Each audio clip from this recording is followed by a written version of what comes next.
What's going on here? So remember that I forgot to talk about my biggest fear. Letters. The video game logo has been a staple since the very beginning.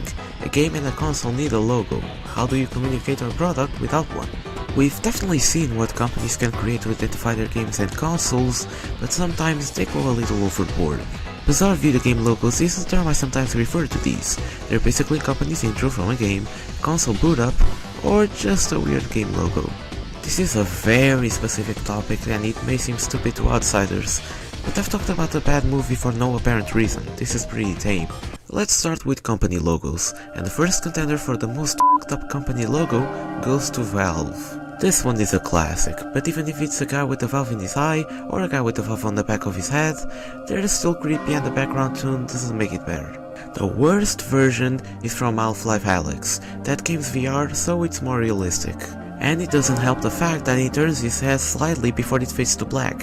Truly absurd. I never played that much Valve games, so I didn't suffer with any of these logo variations. High Voltage Software isn't a very well-known studio. They're the guys that made Lego Racers. The logo for that game, I swear to Christ, that audio haunts me still to this day. I don't know what it is, the aura is just peculiar. They also made Cartoon Network licensed games. I remember them because of Ben 10 Protector of Earth for the PS2, and that's basically it. EA also had a streak of weird logos, the Challenge Everything logo to be more specific. It's nothing that special, but the voice always bothered me. Outside of that, EA logos were pretty good before they gave up. The Mirror's Edge variant is probably my favorite, but we're getting off track. The number one company for weird logos is, and forever will be, Neversoft. The company behind the classic Tony Hawk Pro Skater games from the PS1 era. All of their logos are bizarre. All of them. This one has a gorilla. All of them consist of a human, an animal, or a thing losing an eye and that eye is pierced by a spear. Unfortunately, the company shut down in 2014. Rest in peace, Neversoft. To be honest, the only thing memorable was the logos. LucasArts is a strange case because we can get stuff like this,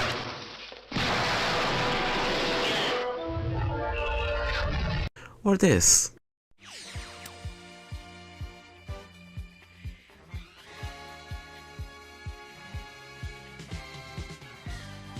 The one I found weird wasn't an intro, but the company logo itself. The original logo for LucasArts, I didn't like this one.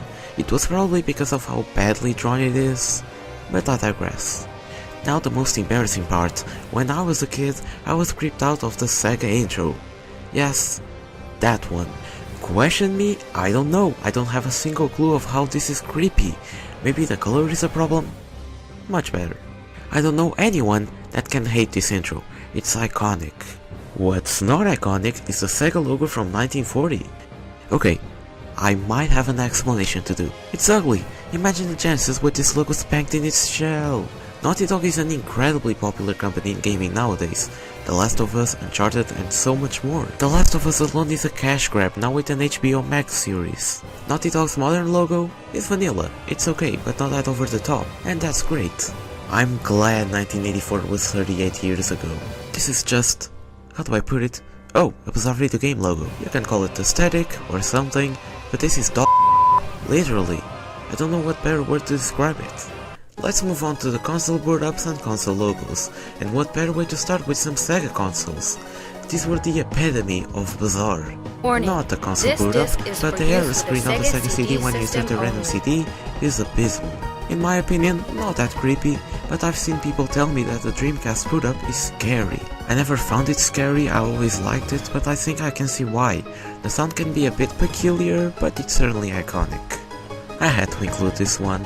Everyone has seen it, some people might have died because of it. It truly is the most bizarre boot up. Sony hit it out of the park with this one. It captures the essence of the PS1 perfectly. Many people don't know about this one, but the intro that plays when you put an original Xbox disc on the PS2 is a bit disturbing.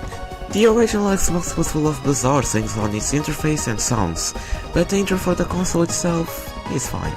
Now for weird logos in general. I'll try to make this quick since there's many, and also they're pretty niche, so I don't think many people care. The early PS3 logo on the spine, that thing killed my dog Bonzo. The prototype logo from Super Mario Galaxy. I'd rather have this than the final logo, but at first glance, this gave me a quick jump. The original Minecraft logo. This thing doesn't feel right. FIFA, at this point I'm just throwing random game names. Bizarre video game logos.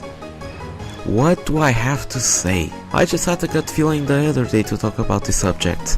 And here we are. But we still haven't seen the absolute worst logo of all time.